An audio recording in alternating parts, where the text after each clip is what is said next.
The moment had arrived as a nation where we face deep racial inequities in America and systemic racism that has plagued our nation for far, far too long.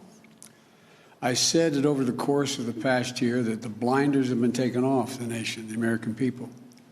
What many Americans didn't see or had simply refused to see couldn't be ignored any longer. Those 8 minutes and 46 seconds that took George Floyd's life opened the eyes of millions of Americans and millions of people around all over the world. It was the knee on the neck of justice, and it wouldn't be forgotten. It stirred the conscience and of tens of millions of Americans.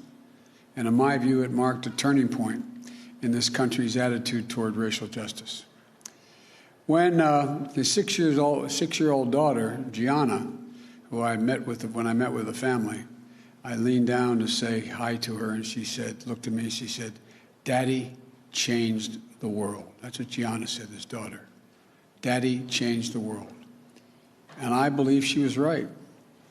Not because this kind of injustice stopped, it clearly hasn't, but because the ground has shifted, because it's changed minds and mindsets, because it laid the groundwork for progress.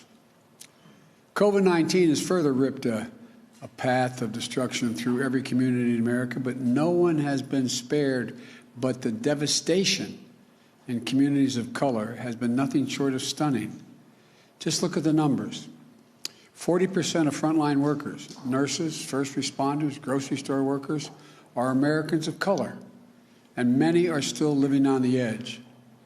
1 in 10 Black Americans is out of work today.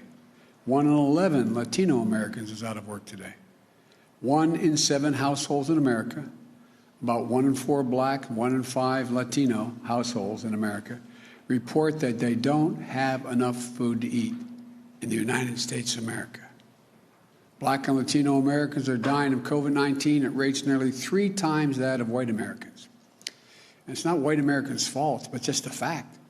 And the Americans now know it, especially younger Americans.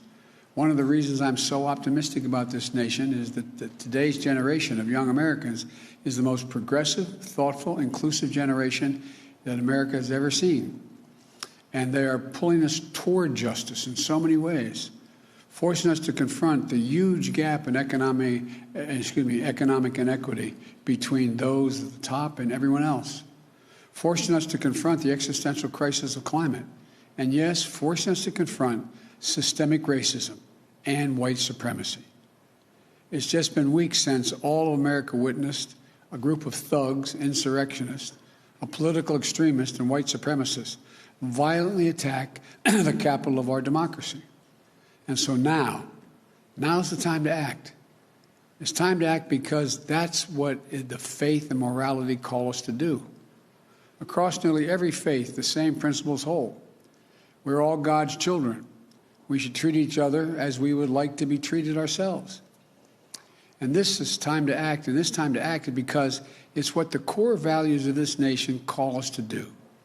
And I believe the vast majority of Americans, Democrats, Republicans, and Independents, share these values and want us to act as well. Shepard Smith here. Thanks for watching CNBC on YouTube.